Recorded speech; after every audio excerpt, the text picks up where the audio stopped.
سورة التوبة آية ولا أعوذ بالله من الشيطان الرجيم ألم يأتهم نبأ الذين من قبلهم قوم نوح وعاد وثمود وقوم إبراهيم وأصحاب مدين والمؤتفكات أتتهم رسلهم بالبينات فما كان الله ليظلمهم ولكن كانوا أنفسهم يظلمون. بسم الله الرحمن الرحيم والصلاة والسلام على نبينا محمد وعلى آله وأصحابه وسلم تسليما كثيرا. سبحانك لا علم لنا إلا ما علمتنا إنك أنت العليم الحكيم. أستغفر الله الذي لا إله إلا هو الحي القيوم وأتوب إليه. اللهم انفعنا بما علمتنا وعلمنا ما ينفعنا وزدنا علما. بي أرابسوي هجريا باكلي أني كمناني أني بيناني أني سبا شهر ربيع الأول من هجريا سانكالو سبنا بسوين يوم غني الشيخنا دي ميلادي نصارو كجاتي بافلاني مغاني كله سانكالو تاني كله نا بسويني وسبناي أمبي دودا بغم مسجد الرزاق وأمبو كنو. أعوذ بالله من الشيطان الرجيم. ألم ياتيهم النبأ الذين من قبلهم إلى آخر الآية. يقول تعالى وائجا لهؤلاء المنافقين المكذبين لرسله. على بافواني مسامين كرو تالندو كان منافقين واجو منونye چيدون غالون تيغيا. منافقين منونye چيدون غالون تيغيا على بافواني كو واجو ألم ياتيهم النبأ الذين من قبلهم. ألا قيالا ني منافقون نونو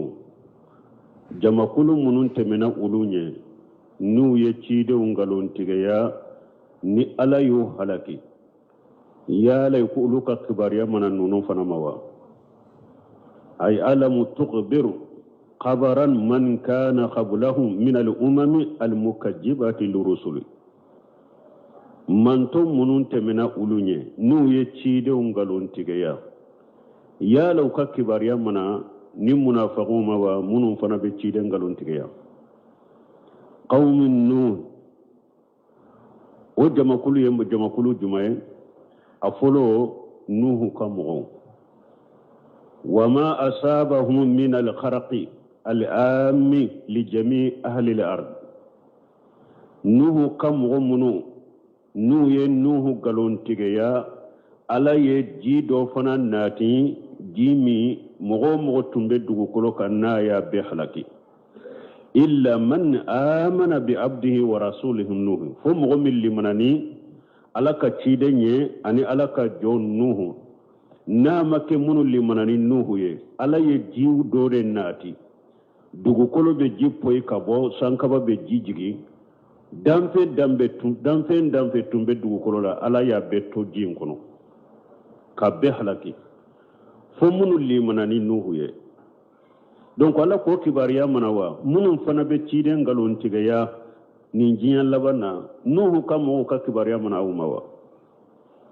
uye nuhu galon tigeya ala ye jidi woyo de nati ka be halaki fo munu limanani ala ka jonye nuhu ani ala ka cide ni ulute mo makisi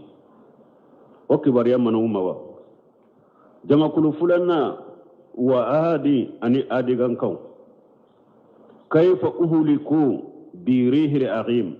adi gankaw fana ala yu halaki chogomi ala yu halaki ni finye de herate finye minna ala yu finye do de bilawula herate finye minna lamma kadjabu huda alayhi salatu wassalam.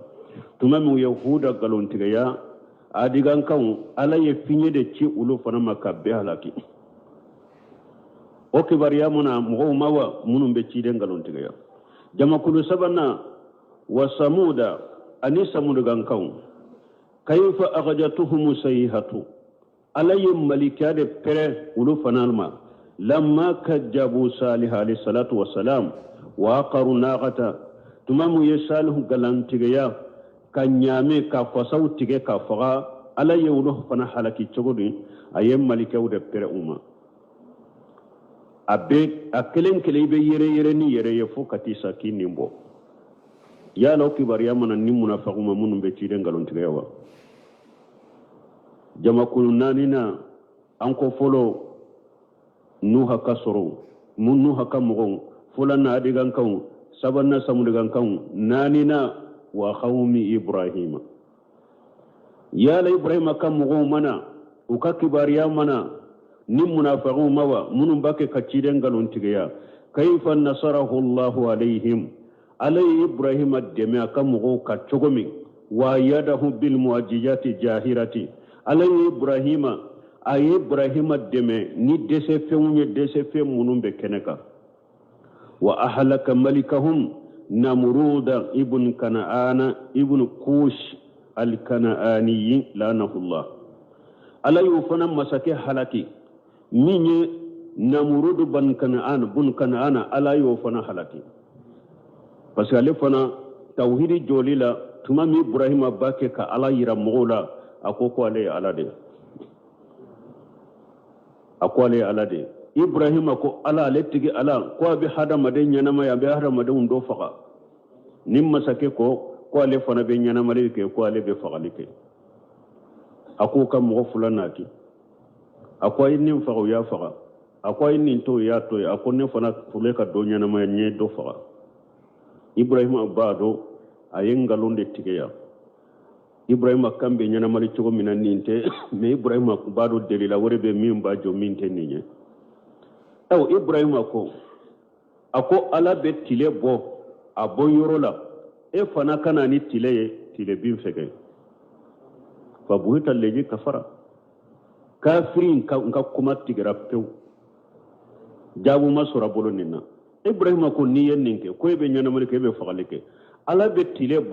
bo yorola ni ala ye tile yimbo e ka na ti tile bi fege abado tese wala kuma masoro abolola donc ni namurudon ala ye ibrahima deme ibrahima farla nyon ka tauhidi joli kama ka filita suma kono ala ko tasuma makuni baradan wa salam ala ibrahima ako tasuma ke suma ni kisi ibrahima ka ala ibrahima deme ayo ni ibrahima fana deme aka mugoka yalo kibariya mana ni munafiqin nunun mawa munum bake ka cide ngalontiya jamakulu duruna wa ashabi madyana ani madyana dunko fana madyanan ka fana wa hum qaum suaib alayhi salatu wassalam unu fana suaib ka mugode suaib ala ka taruna kisibaka wa kayfa sabatum rajfatun wa ajabun yawmi dullati min yi madiyanan kan fana yalu ka kibariya mana ni munafiqun mawa munum bake ka cide ngalon tigaya yere de ye ulu soro ani ka kaba nogo yanga uka ulu nyana sanji debe kaba nyogo kono kaba nogo yin kono ja bele tasuma lama de ba kono ka jugo ka komi sanji ku halaki yalo kibariya mana nunuma munum be cide ngalon tigaya wa jama kurworona wal mutafikati ani munun kaddugo kolo yelmana nuye o kibariya mana nunuma wa munun bake ka cide ngalon tigaya qawm lut o ye jonye lutu kamo wa gari kanu yaskununa fi madainan ulu fana dugu do tumbe bafo madaina lutu kamo tumbe shigi o yorodela wa qala fil ayati al-ukhra alako aya warela wal mutafikati ahwa ani munun kaddugo kolo yelmana nuye kabbi yal ka kibariya mana umawa ay al ummatul mutafikatu jama kullu min nuka du kolo yele manuka wa khila ummu qurahum wa hiya sundum do ko ku ka dugu min kabonu ka dugu be ko ye sundumu والقرد أن الله تعالى أهلكهم عن آخرهم لن ينمو ينجم كل كبار يلا على ينون بهلك كتا أفرو فول لبا وهلك كن يمني بتكجيبهم نبي الله لوط عليه الصلاة والسلام على لوط كم هلك كتا أفرو فول لبا على بهلك نلوط كقلون تغلي سببوه ويتيانهم الفاحشة أنو أتم بكلن كلن كلن كلن من لم يسبقهم بها أحد من العالمين كلن كلن من ندم في مدلك كأولوني من يكجي كنوفي أتتهم أرسلهم بالبينات أو ننجا ما كل وارو من فلن نمبنا نمبتشيدون ندلي لجيلون دنانوما دلم من بحوجة كبو هذا مدنبلو فما كان الله ليجرمهم او الا يفهم في حلقته نينجا مكل وورو الا يفهم في حلقته الا موتورو دي الا موتونيو كوي يحلقلي الا موتونيو دي ولكن كانوا انفسهم يجرمون مو يرد يركون تونيو نيتشيدو غالون تيغاليه ودي كيرا سببو وحلقرا اي بتكجيبهم رسلا ومغالفتهم الحق ukaciden galon tiriya sabawula de anituma mu yecinya bila fasaru ila ma saru ilahi min al-ajab wa damar donc la jawam min yusro halakim min yusro ayusro no sababu de ukaciden galon tiriyali anituma mu yecinya ye ubecinya do uyecinya into e kata cinya tanata ode yo halaki sino la mu tono aw ukera fono kanu anfusahum yajlimuna والمؤمنون والمؤمنات بعضهم أولياء بعض يأمرون بالمعروف وينهون عن المنكر ويقيمون الصلاة ويؤتون الزكاة ويطيعون الله ورسوله أولئك سيرحمهم الله إن الله عزيز حكيم تمامي علي منافقو كم من كتب فوق في كل لغوشي وكم من كتب من لغوشي لنو والمنافقون والمنافقات بعضهم من بعض يأمرون بالمنكر وينهون عن المعروف منافقو كم من كتب جغفله ولو بنيغون كونو دي وتنيغون بوكو جغلا وبنيغون نيامراني كوكونو دي ka ɲɔgɔn fatanya ka bɔ koɲumanw ma o de ye munafagu ka jogo ni ka lahala ye tuma min ala na y'o fɔ ala bɛna muminu fana ka mankutu fɔ u ka mankutu min tanunen don ala ko walmuminuna walmuminatu ala ko muminu cɛmanw ani muminu musomanw baaduhum awliyau bad olu ye ɲɔgɔn bisi ɲɔgɔn de olu ka jɛɲɔgɔnya tɛ ko an bɛ ɲɔgɔn kɔnɔ de ibe ko jugu min na an k'i dɛmɛ n'i bɛ don ko ɲuman min na an k'i balala muminu jɛɲɔgɔnya tɛ o ye mumini ka jɛɲɔgɔnya ye dɛ ale y'i ka bisi ɲɔgɔn dɛ a tɛ fara i ka ko bɛɛ la dɛ n'i ka ko min ye ala ko ye ni tiɲɛ ko dɔn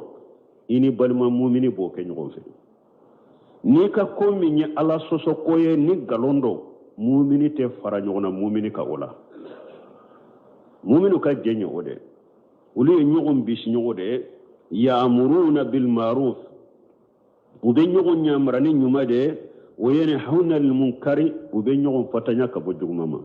muminu mankutu filɛ muminu ka mankutu tɛ alimudahanatu ka mu ɲɔgɔn fɛ mudahana mina duhuni tulu filɛ n'i ya amu fɛn na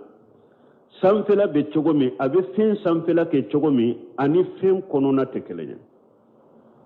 mudahana kɔrɔ ye nin dɛ mudahana ye de hadamaden bɛ nkalon kan a bɛ ala sɔsɔ kan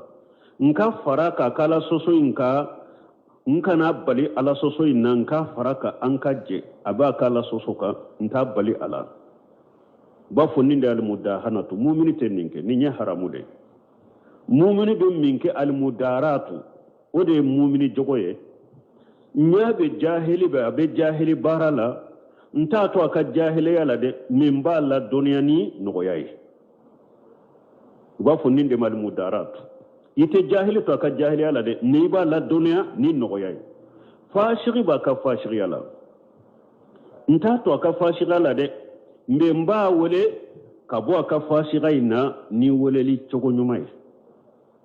uba foninde ma al mudaratu ni nye mu'mini jogo de me an kan da de nyogona ebe ngalo minna ne ka fara ika ola kinda de ola ika galo inkeli aka dianye fana uba foninde ma al mudahanatu mu'mini tenenke ulu ka je nyogonya ninta kono de ulu be nyogonya marani nyuma de ka nyogon fatanya ka bo jugumama wa yuqimuna salatan aw mu'minu be sallinati a chogola o yutuna jakata mu'minu be jakabo akanka do yoro mubado o yorola o yutiuna allaha wa rasulahu mu'minu be tugo alako be alabato be tugo ciden ko sallallahu alaihi wasallam ni ciden yu nyamare mi ubake ni ciden fatanya kabo min ubato ulaika alako mu'minu munu nimman kutu munu fulene nye no sabatira mu'minu munumma sayarhamuhumullah nunu soni atemeyere ala be nunu de nema ala be hinna nunu de la be nunu de nema inna allah azizun ala yashe masade hakim ala kiri masade cire sallallahu alaihi wasallam cire fana mu'minun man kutufu hadisa sahalen kono ulube nyogon de mede ka nyogon giriya kama ja fi sahih al mu'min lil mu'min kal bunyan yasuddu baduhu bada ciden ko mu'mini abalima mu'mini ye kwa be komi kogo ni be kogo jo chogo mi de ka bogo da ube ka simada ka biriki da ka na jara na be nyogo mina ciden ko mu'minu fana yode mu'minu be nyogo mina de donc cinyaka ka nyogo mina alata ka nyogo mina ciden taka ka nyogo ngiriya ka nyogo ndemaka komi kogo ni ba jon na jara be nyogo mina chogomi wasabbaka baina athabihi tuma mi ciden yen ninfo ko mu'minu kal bunyan yasuddu baduhu bada ciden ya bolon ko ni sori nyogo konote ko mu'minu yendinde ka nyogo mina ka nyogo sembentia ka nyogo ndeme cinya sabatilika وفي شيء أيضا أنا نحدث سهلين كنو تغني شيرين كن مثل المؤمنين في توديهم وتراهمهم كمثل الجسد الواحد إذا استنكى منه أذو تداء لو شائر الجسد بالهما والسهرة أو شيرين كن حدث ورلا أكون مؤمن مثاليا نيغون كنولا أنك هنا نيغونا كوا بكم فريقلو كلي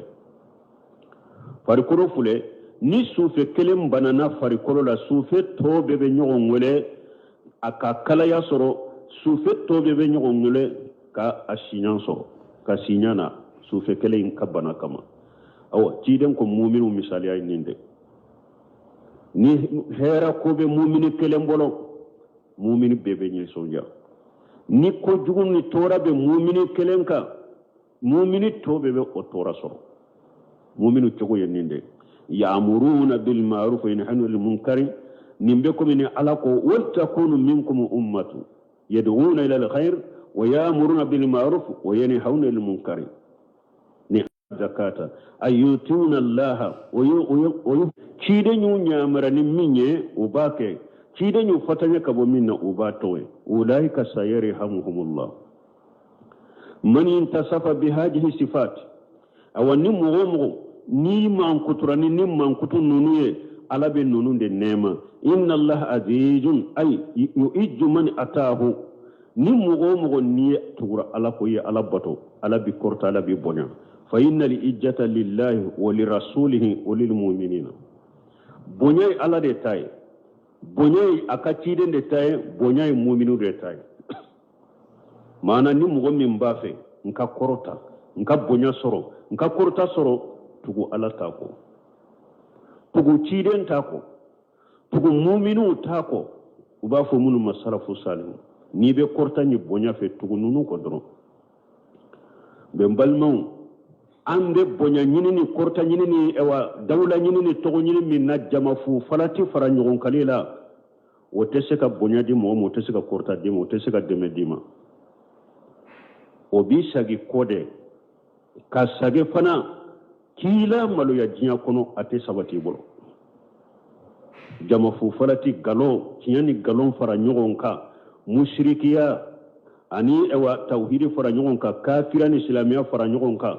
bidiya ni sunna fara nyogon ka shayban nani naw ani shayba tanu bago koybe wulu fara nyogon ka ibe bara lankolola ibe bara fula e pi atenya ibolo atenya wate taw ateta bada ni be bonya fe ni be korta fe bonya e ala de tay bonya e chiden de tay ani korta bonya e mu'minu de tay walillahi li ijjatu wa li rasulihi wa lil mu'minin walakin al munafiqina la ya'lamun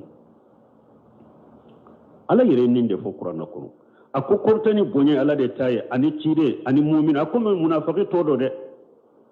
munafiqi nyana pour ne ka bonya ni korta soro funun kaddo yamfede nka bo yamfede nka mugo fara nyogon ka galonde ka ay tugo ala de ko tugo ciden ta ko mu'minu nyumo fara la nyogon ka kamin ke siraye tugo ode ko ibe bonyani korta so ni ala ko hakim fi qismatihi hadhihi sifati li haula'i wa taqsisihi al munafiqina bi sifati al mutaqaddimat man ala de kodum masay ni ala ye mu'minu munu sugantiya kanin mankutu sabati kula ka munafiqun fana kire ni mankutu munun temena fa inna lahu li hikmatu fi jami' ma yafaluhu tabaraka wa taala ala be koko ke ala ba ke kodo de kama ala te koy foi ke gansa ate foi ke fu ni ala mu'minu munu sugantiya kanin mankutu sabati ula ala ya kena ka kodo ndode ni alay munafiqu fana ku no man kutu jugu sabatulo fana la alay yo fana kene aka ko don de ala te foy ke gansa te foy ke fu وعد الله المؤمنين والمؤمنات جنات تجري من تحتها الأنهار خالدين فيها ومساكن طيبة في جنات عدن ورضوان من الله أكبر ذلك هو الفوز العظيم وعد الله المؤمنين والمؤمنات تمام على المؤمنون من كتفو على كنا على المؤمنون تيمون الله دنيونا ني مؤمنون مسلمون الله دنيونا ني الله دنيونا ني جنات أرجنة تجري من تحتها الأنهار arjanna min ni ko nani be bole aka etta suna aka yiru koro ji ko dolo ko nono ko di ko nin ko nani be bole ka sankantu nu ka yiru koro ko nani inte bole dinga kono fana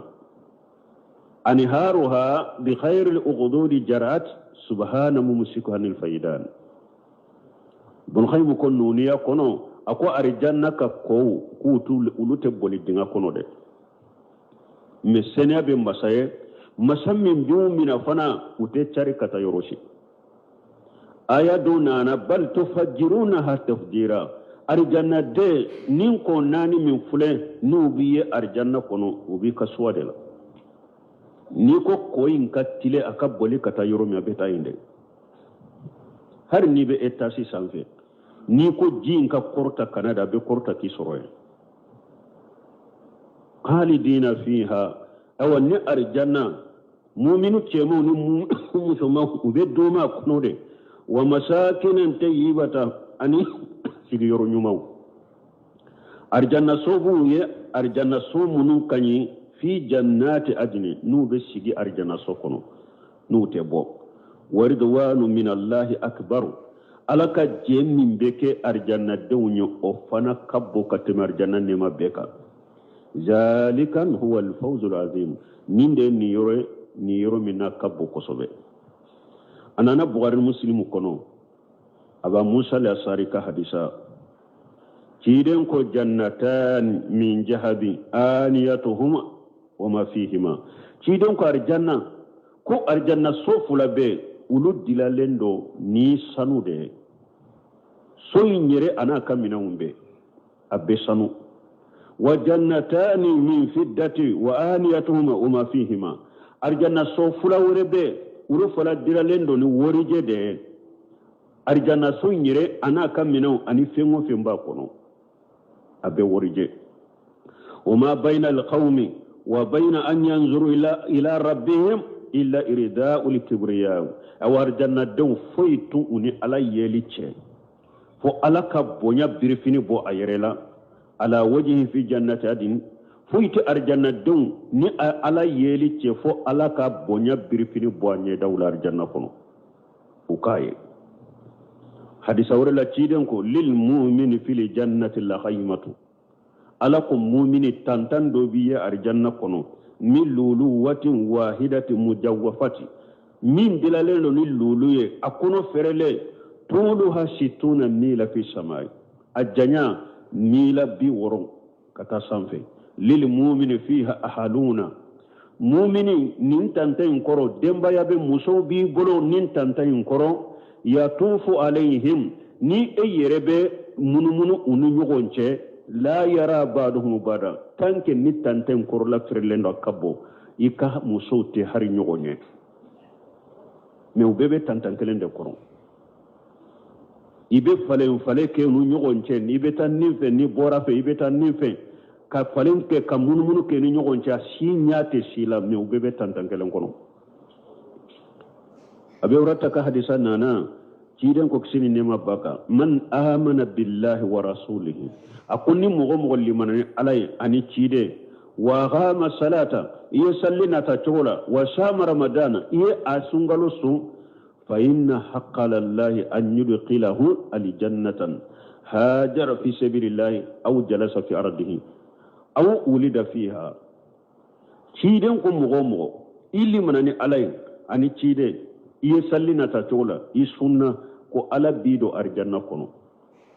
iya hijra kala kasirala ima hijra kala kasirala iwulula silamiya kono ima wula kono tanke yen nunu kala bido arjanna kono qalu ya rasulullah afala nukhbiru an-nasa uqala ka cide yen nin kuma mi fo ya lanten nin fo mo yewa qala inna fil jannati 100 darajati ciden ko arjanna etasi kemebe arjanna kono أعدها الله للمجاهدين في سبيله ويتشف كما ألا يبل بك بلا جهدك لو دنيا من بجهدك لا كسر الله بين كل درجتين كما بين السماء والأرض اتاشي كلن كلن أنا نيغونا اتاشي نيغون شيء أبيكم من بسن دغوچه فإذا سالتم الله نبي على الدليل فشالوه لفردوس أي على الدلي جنة فردوس دلا فإنه أهل لجنة أليد أرجنة بسنفلاي وأوسط لجنة أليد أرجنة تمانشي ومنه تفجر أنهار لجنة أو جنة الفردوس كوكو ببولي أرجنة كنو أبلسر ببولي دي كنو وفوقه أرس الرحمن أو ألك الله رسول يربي جنة فردوس ديكا ciden ko nambe ala dele an kala dele jannati firdausi dela awa ciden ko arisa worela ako arjanna dew munumbe arjanna duguma ube arjanna dew ndo laje u sanfelala ko me anyabe dodo dan sanfe chogome tanke ni ala arjanna kabo awa arjanna sodo fana be uba fode mako alwasila liqurbihi min al-arsh وهو مسكن رسول الله صلى الله عليه وسلم من الجنة وشيلي عليك سرو لا رشلا ودي تشيدن يرشي يروي صلى الله عليه وسلم صلي ولي كوفي تشيدن فلي كافو كوانكا دواوك علي أكني وسيلة دي سرو تشيدن كارجانا سو دي وي الوسيلة دونك بونكا سيري حديث السامن ناتي وسيلة كو تشيدن كو إذا سميتم الموجنا فقولوا مثل ما يقول أكون يصلي ولا لا مي أباك كصلي ولا لا باك كمين فو أفناك سجلا نوفي ثم صلوا علي وكف نصلي ولا لا تلا صلي ولا لا أكصلي نتشيدنك من صلى علي صلاة واحدة صلى الله عليه بها أسرى نمهم يصلي نتشيدنك سنيا كله الله فنا بيصلي كسنياتا donc salli wala la sisa sunna jolibe sa na be salli wala alla dege فونا كرا حي على الصلاة حي على الفلاح ناصر ويرمي باف الله حول ولا قوة إلا بالله ني الله دغ صلي ولي بنا سنة جمان بين صلي تشيدن كفلو صلاة إبراهيمية اوكي يكا صلي تشيدن كفلو ني صلي را تشيدن كسنة سبنا ثم سالوا للوسيلة وكفي أكالا دلي وسيلة على بودين ما تشوكمي فإنها منزلة في الجنة تشيدن كو وسيلة أكو سوددو أبي الجنة لا تنبغي إلا لعبد من عباد الله وسوي مكام مغشية فو ألك جوندو وارزو أن أكون أنا هو تشيدن كو علي باجيكي وجويني علي دي وسيلة بديالك جومنا كو باجيكي علي دي دو فمن سال للوسيلة تشيدن كو نمغو مغني على دليني كو أكا وسيلة دي نما أرجنة حلت عليه صفاءة يوم القيامة قيامة دون نفنا كسوميا دي دوم بجيغي إكا مانا نفنا بي على دلي فناي دونك ني صلي وليلا أنيا مي أبي صلي ولي أبي مين فانكا نيغونا فو ني حيا لسال حيا لفلاتي دونك ناتلا لانكا صلي تشيدنكا ني أنتلا لا ولا أنكا أفو اللهم رب هذه دعوة تامة وصلاة قائمة آت محمد الوسيلة والفضيلة وباسه مقاما محمودا الذي وارثه دونك يبنين دعو دفو آت محمد الوسيلة وسيلة دعو يولي دونك يبنين دعو دفو صلي ولي كفي ني على قوردوان من الله أكبر حديث أورين أنا بشيد القدر بلو قولا كتشيدن كون ko yomal kama do ni arjanna dum do na arjanna alla ba fo arjanna dum arjanna dum uba fo labbayka ya rabbana wa sadayka wal khairu fi yadayka aw ba fo antigala ni lamina kunnan dia be de bolo hera bebe e ala de bolo alla ba fo arjanna dum yala ani sonjarawa e uba fo antigala munnante ni sonja iye fendi amma ima min di mogo wɛrɛ ima ɲɔgɔnna di mɔgɔ ma i ka danfɛnw la awa ala b'a fɔ arijannadenw ye yala n ka fɛn wɛrɛ di aw ma min ka fisa bɛ min kɔnɔ wa arijannadenw b'a fɔ an tigala mun ka fisa nin ye an bɛ nin nɛɛma min kɔnɔ fɛn juma bɛ min ka fisa nin ye awa ala b'a fɔ arijannadenw ye أهل عليكم الرضوان فلا أسقط عليكم بعده أبدا أو بافو نين كجن كان نسونجا نيوجيكا أو كان تدمي أو كرابدا نفنا كدي أرجانا دونيا كتم أرجانا نما بكا ودي أتوالكو ويرضوان من الله أكبر ذلك هو الفوز العظيم يا أيها النبي جاهد الكفار والمنافقين واغلظ عليهم ومأواهم جهنم وبئس المصير أمر تعالى رسوله بجهاد الكفار والمنافقين والقلدة عليهم على نهاية لا أياك النبي نمان يا مريم ko aka kafiru jihadu ani munafiqun bo ko aka geleya uka de fana noyate aka giriyuka ka geleya uka kafiru no be jihadu ni munye bamuru kafiru be jihadu ni bamuru de munafiqun be jihadu ni munye bil hujaj wal barahin ube munafiqun jihadu ka hujaw ni delilaw de jokuka uben galungalona ka huja joka ka ala tafo ka ciden tafo ka della jelew nyirula ku ka galonyira munafiqu be jihaduni o chogode tumami ala ye ciden nyamara ka kafir kele aka munafiqi kare kafir be kere ba mure munafiqu be kele ni hujawye ani delilaw dinala mote munafiqi mu jamala de an ka fara nyugon ka te ayi ibe munafiqu kelede ka dina cinya de fo qur'ana ayawla hadisawla uben galongalona ube bidia la ube munafiqa la ka be bange kabila keneka kana hinnu la de ala ye nyamara like ko ciden ka yere majigi mu'mini de kama amarahu بأن يغفد جناحه لمن اتبعه من المؤمنين الله يتيدن يا مريم كن مؤمن منون تغراك وكواكا يرمجي قولوا وأخبره أن مسير الكفار والمنافقين إلى النار في دار الآخرة تيدن خباريا كو كافر وأن منافقون كو بلبن يرو الله غرات تاسما دلو ni mogo min yu musalaha galon ka jiya kono ya la gara fane be saka do no tasuma ciya te sako kew ya ayuhan nabiyyu nabiyuma jahidil kuffar wal munafiqin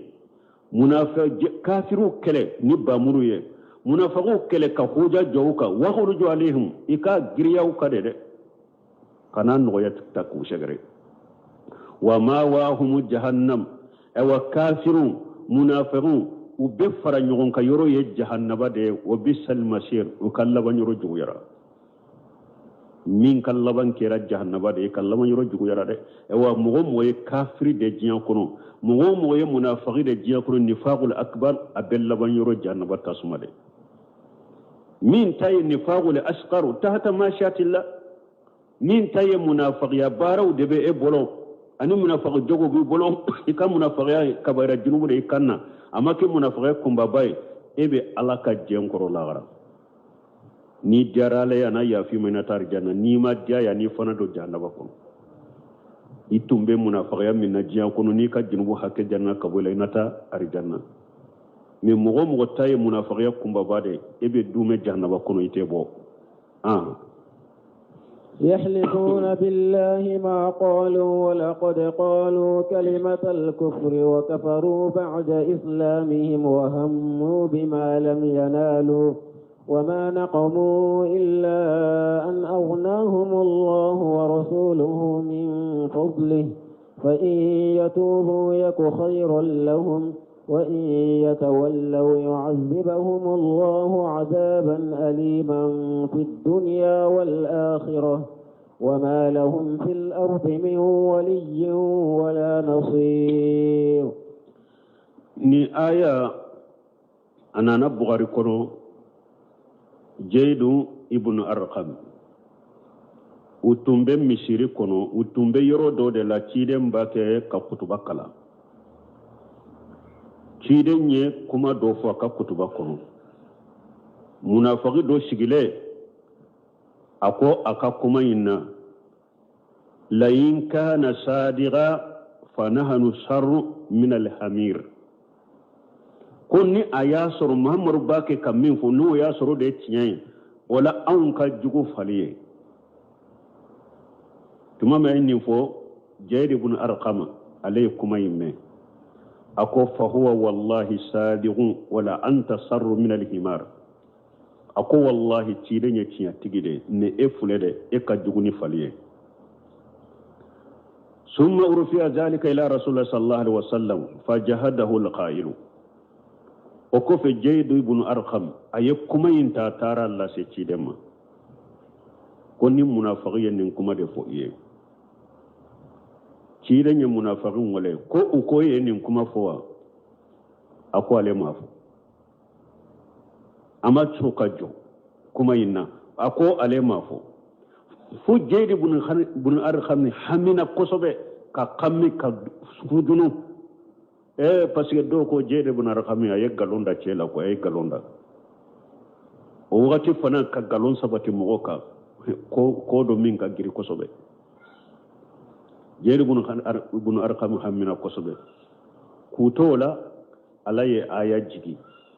ka jede bu nar xam ka katinya tigiya sabati ka fo munafiqin min ko ale makuma yufo aya fo de nimbe bugari kono yaharifuna billahi ala ko cidema munafiqun bina kakkalini alaye ma khalu uye kafir kuma min fode ubu kalani alaye kulu mafo wala gadi qalu kalimatal kufri ala ko kafir kuma ku ya fode de ubu kal kulu mafo kafir kuma ya fode wa kafaru bada islamihim u kafir yara u kaslam ya kofede parce munafiqin ale kenemala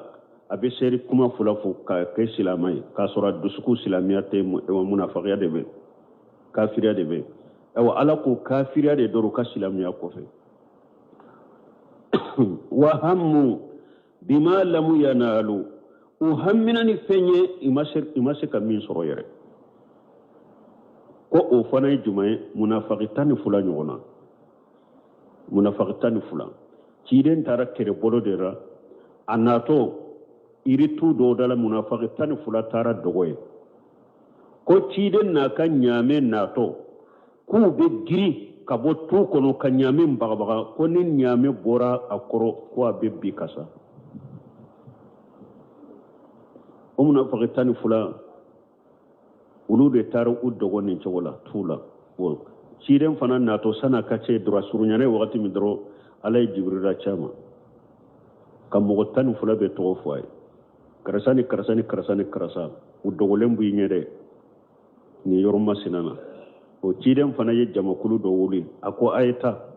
na shera nin tuma sinayina awa akafo mo munun na abe addogo lembe amba wudore amba umade ulu ko ulu be ciden ka nyamere baga li labana ulu de la tuma min nunun nana unum mankaw nana abeya yere nyini uboli la wuyu yere nyini awa cide nyo munafiqatan fula aye wulu de to fo kuje fata bun yamani nutun ko utumba fama ko ciden ka gundo tigi gundo werete ni munafiqatan fula to de do cide nyu fo seba wala aye mo tan fula to fo buje fata bun yamani dorondema suna mu to fo mo shi donc ala kambe wulu fana jama aku hamina ni fendo ye mi nu ma soro o hamina ni munye kifa mi o ma soro o hamina ni fenye no ma min soro o uje fata bun yaman ciden tilela ni ciden sallira mo min ka umaru be sallan anofe ni ciden masalli mo ka umaru te sallaka parce que ba jate mina munafiqi munu tan fulan min to be ciden bolo la law do de ni tuma mi ciden fatura umar ibn khattab janaja yoro la lebe huje fata bun yamani de laje ni huje fata bun yamani sallira suminka umaru be sallaka na so ka salli suka umaru te sallaka ashabatu abafo ko pet ewa adola ciden nye munafiqu munun to fa u do de fulenni wa hammu bima lam yanalu uhamminani fendoye imammi soro wama nakhamu me uma ciden ko foy kama ka fo ube ewa ciden janga kata illa an aghnahumullahu wa rasuluhu min fadlihi fonni alaye fasamanta kuye ciden fana ye fasamanta kuye ne kanimani baitul mali lebu sute ciden nan ni mo be se ka ciden nu be se ka ciden kono ye ka kele fo ewanni e fona ye lebu ye ba mo min kera sababu ka fasamanta de lasi ema e kan ko ko iman ka bila kontrola mais mo te dina fa te tawhid fa te sunna fa te dina tiya fe abebe nin chogo de la emin be nya umade emin be herata ku sagare de uman juguni mo siyeni ete ema har mu'minu qibariya wa ma nagamu minhum illa an yu'minu billah ha illa an aghnahum Allah wa rasuluhu ana aya wure kono وما نغموا منهم إلا أن يؤمنوا بالله ومو كفوية ومو جنغاتا فوي كما فنو لمناني علي ديفو سوتولا جنوب سوتولا ايوا تشيدين فنا فولي منافقون يتشيدين كو جنوب سيتي ديفو سيتي foni alaik de ala keras ala yu fasamanta duma ani tshiden fana tugunyonya keras sababu ka fasamanta duma uma koni foye ni nunu te nunu fana te defoye defo sire te tshiden na ko munafiqu ya koni oye o ya keleni oye uma kele foyi kama foni ala ye ewa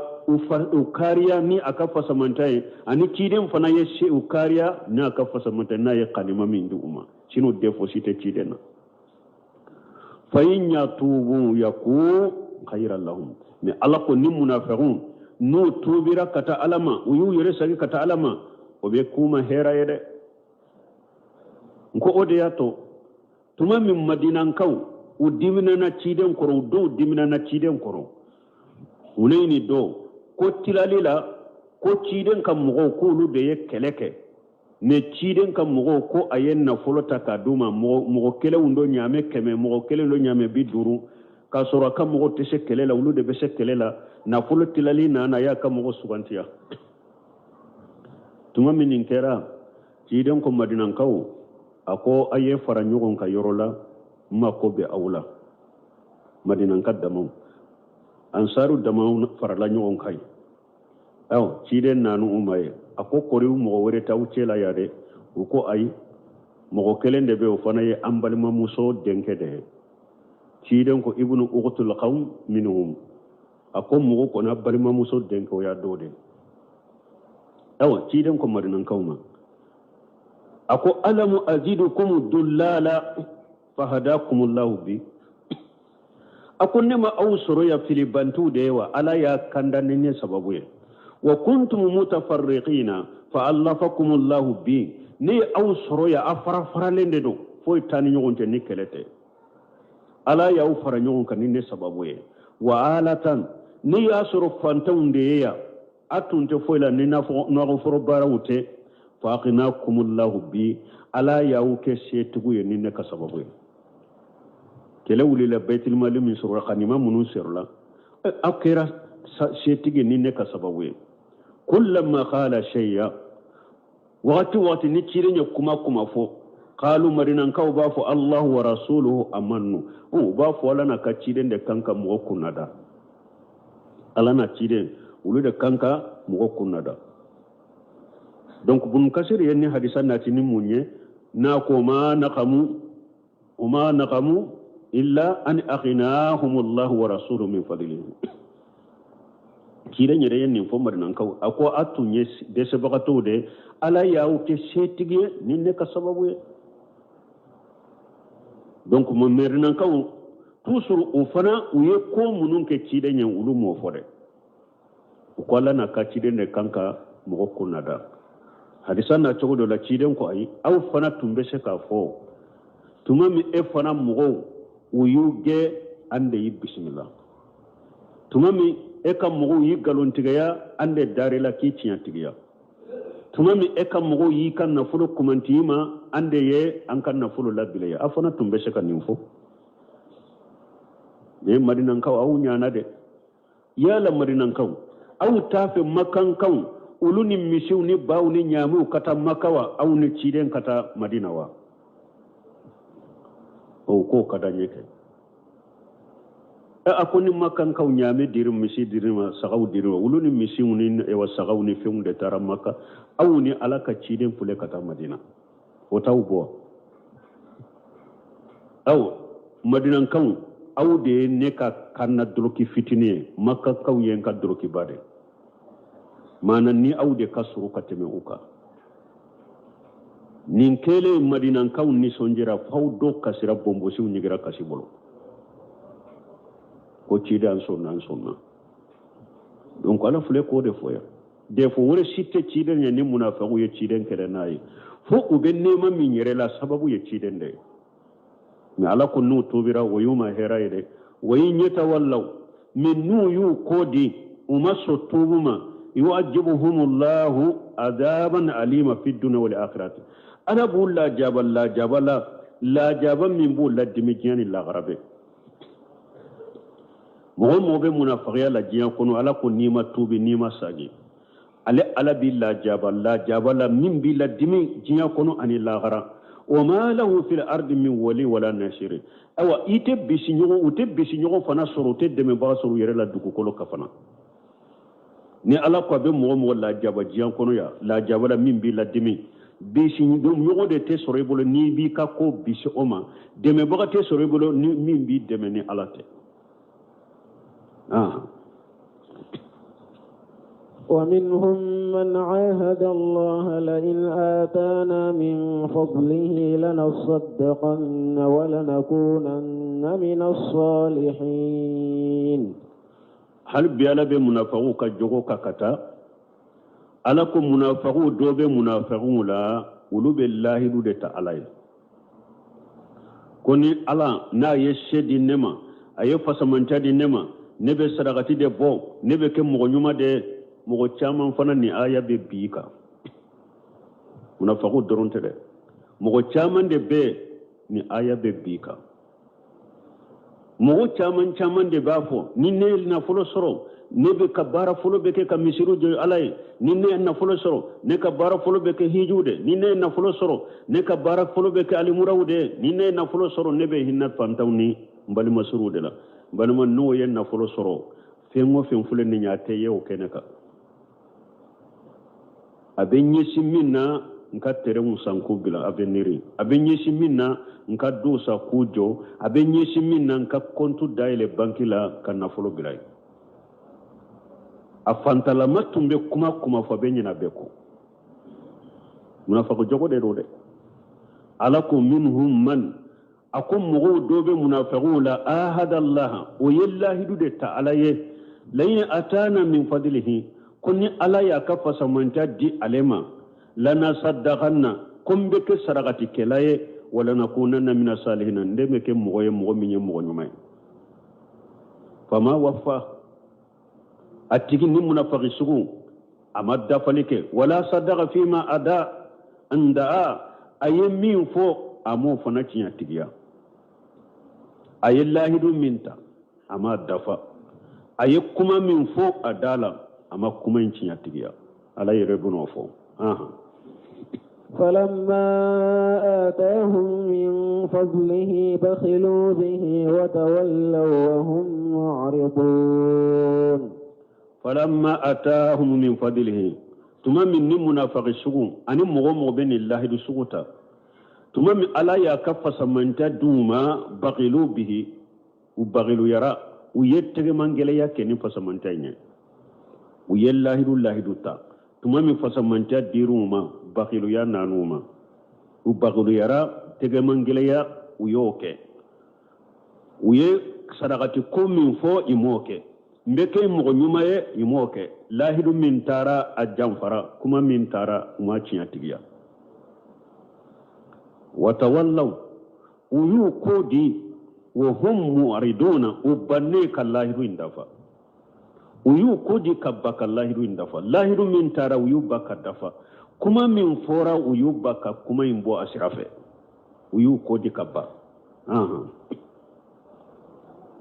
فأعقبهم نفاقا في قلوبهم إلى يوم يلقونه بما أخلفوا الله ما وعدوه وبما كانوا يكذبون فأعقبهم النفاق في قلوبهم إلى يوم يلقونه تمام فنينك كالله دو يمبرتو كمي أماتشي تيجيا على يوسر نموني لا هدو برتوي إن سببولا كمي إنتيا بليا سببولا alaye munafiqiya bulu dusukun kono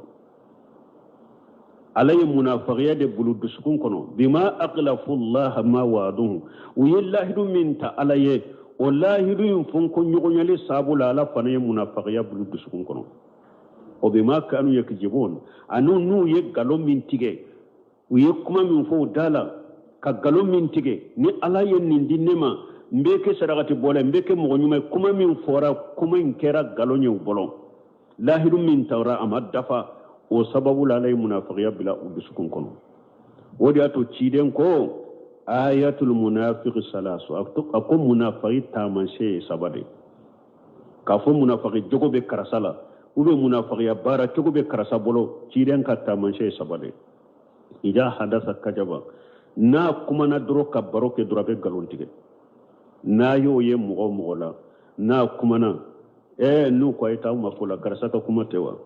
munafiqi jogodo yijija ka boy ka jogola de ni nya fulay fulanna wayja wada aqlafa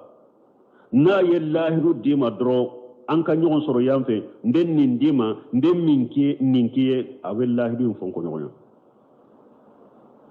awa mugo de ayera a jogola karasa nden nin dima ni tara lakale no ba fo kana fo mugo de karasa tewa aben min fo na aben min ke ko kelen to ke karasa kallahi rute bo asira fede aye fe mo fen fiye tayima kola de kana lakale mo wede ninni sabatira mo fanala ciden ko munafiqi jogodo munafiyata man se babolo sabana وإذا أتمنى قانا ني دارا لا دروكا فندو كالفالا كيريكا غندونا كويسوا أكيرا نفلو كويسوا أبي جنفالا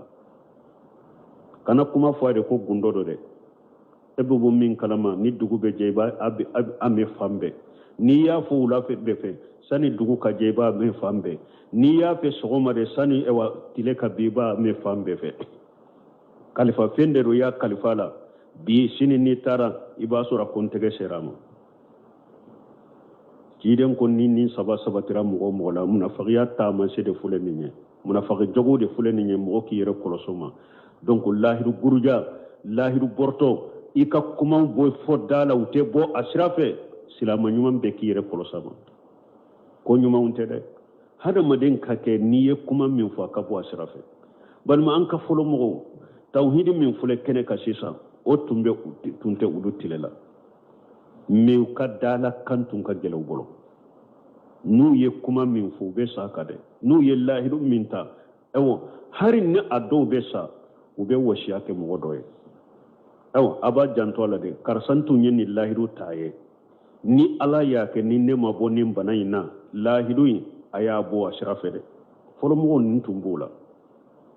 lahiru dafa nu ye min fo idala tayi dai kasino oyo ko banede foi tu bo ko be ke fana ni daru la kamin kalfa ula shanta ke ni na ka kalfa fe ya di finin kolo min na ka shirika duma ibete ka kalfa fe na ka finin kolo takadima dafa ne tumbu bolo ni lahiru tara abe dafa galo ubu yere kolo soma de ibe fem ube bo unora fembela fo ka me folo mo munun temina ko afule ka galo de tige ayi hari kafiru folo yu yere koroshi galoma tumami abu sufyana hiragali ya nyinin ka ciden kan mankutula ko yala della ka ujamfa abadawa abu sufyana ko ni ale aya so abu sufyana masilamiya de ko ni ale tunte shira na ye galonda ciden na ni abe fo aka fo kata janwuli ko ale galon tigalai ko tumbe galonda ciden na ni rola comme alete se galon ka galonda la ni galon mimbe to ale ka to juge fo kata lagara kafiru folo hare galon be siraje ube sira lahiru bortonyo ube sira galonye mais sisa silamiya palen fule mo chaman be silamiya kono mo chaman ba dambi kata ni sunnan yere ma misiru kono na la ayi na ye kuma min fuye dada ka kanata la kalere mbennin kiye kanata fode an kan ɲɔgɔn sɔrɔ yan fɛ n'a mana de fɔlɔ kana da la koyi karifalifɛn min bɛ a bɔ a sira fɛ k'a mara ka bɔ a sira fɛ illa marahima rabbi wala hinana kelen kelen minnu ma an bɛ ala deli ala ka jogo ɲumanw kan na balima silamiya misiru an b'u kɔnɔ alhamdulillah an bɛ salila an bɛ so o ka ɲɛ o mais silamiya fo jogo de ka sɔrɔ a la fo an jogow fana de ka ɲɛ mɛnɛ jogo de kanye galontige munun fula ambolote lahiru borto munun fula ambolote fo ulu de kadabla bonni nunun fora ba fo ko minu man munafiqi jogo de munafiq adam maden chama nyere de ben jogo bila o de ato ni tara bakari jajaire ka tawsirita ko ale be sirani aya kana bi ale yere ka bakari jajaire ka tawsiri ale be sirani aya kana bi ale yere ka mu'min be ikafantalama ni ye kuma sugu fo ni ne nafolo sɔrɔ n bɛ misiri jɔ ni ne nafolo sɔrɔ n bɛ taa hiji ni nafolo sɔrɔla ka bila bankiw la ka sow jɔ i bɛ taa hiji kunci b'o ba nafolo sɔrɔla i bagaluyara i tun ye lahi kala bɛ munafaqɛ de bili dusukun kɔnɔ fo ka taa lagara tɛ bɔ ala kan kisi kan tanga nko o de y'a to dɔɔnikibaw dɔ ko dafale ni ala sɔnna sini an bɛ so ma n'u ko minnu ko k'i dafale ko ayiwa ni ala ye ne ka banabaatɔ furakɛ n bɛ misi kelen sadakati dɔɔnikibaw dɔ ko haramu don mun na ko parce que n'i ye dafalen ta ka lahiru ta ala fɛ ko ni ala y'i ka banabagatɔ furakɛ e ma misi in sadakati ko donc i donna ni aya kɔnɔ i ye lahiru ta ala ye ma bɔ a sira fɛ bon ko ni aya fana n'i ye lahiru ta ala ye n'i ma bɔ a sira fɛ ko ala ko a bɛ munafaqɛ de bili dusukun kɔnɔ bon ko min bɛ sababu ye ka munafaqɛya bila mɔgɔ dusukun kɔnɔ ko sugu ye haramu de minnu ye dafale haramu y'u delila kɛ ni aya de komi u ye kɔriya kɛ ko wagati sera subhanaka allahumma rabbana bihamdika ashhadu an la ilaha illa anta astaghfiruka wa atubu ilayk